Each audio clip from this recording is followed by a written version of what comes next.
केंद्र सरकार द्वारा संसद में महिला आरक्षण विधेयक पेश होने के बाद देश भर में विरोध शुरू हो गया है। ग्वालियर में ओबीसी महासभा ने प्रधानमंत्री मोदी को पत्र लिखकर महिलाओं के लिए 50% मांग रखी है।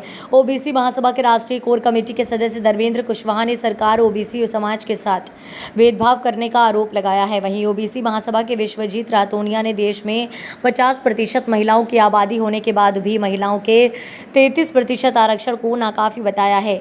ओबीसी महासभा का कहना है कि आरक्षण की सीमा केवल लोकसभा विधानसभा तक सीमित नहीं रहनी चाहिए। यह आरक्षण राज्यों के विधान परिषद, राज्यसभा, कार्यपालिका, न्यायपालिका में भी लागू होना चाहिए। वहीं इस बिल में ओबीसी महिलाओं के लिए आरक्षण की व्यवस्था नहीं है।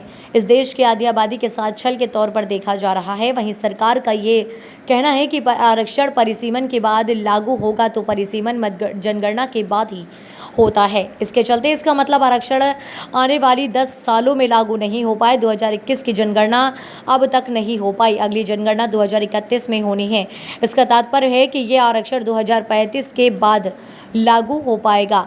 आरक्षण बिल का खुलकर विरोध करेंगे। यदि मांगे नहीं मानी जाती है तो हम प्रधानमंत्री निवास का घेराव करने के लिए तैयार हैं।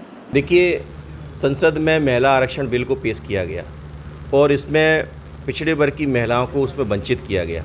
जब देश के अंदर आधे से ज़्यादा आबादी है, उसके बाद भी उस समाज को, उस वर्ग को उससे वंचित किया जा रहा है, तो कहीं ना कहीं दिखाई दे रहा है।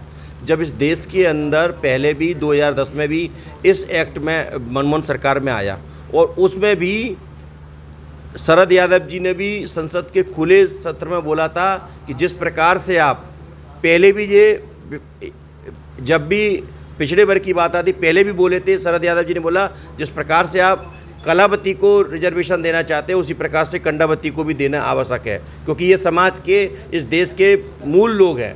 तो इस प्रकार से अगर उनसे वंचित किया जाता है तो निश्चित ही ये दिखता है कि सरकार पिछड़ा वर्ग विरोधी है। और हम लोगों ने एक खुला पत्र प्रधानमंत्री जी को भी दिया हुआ है और हमने ये बोला है कि इस समाज को, ओबीसी वर्ग को इस महिला बिल में वंचित नहीं किया जाए।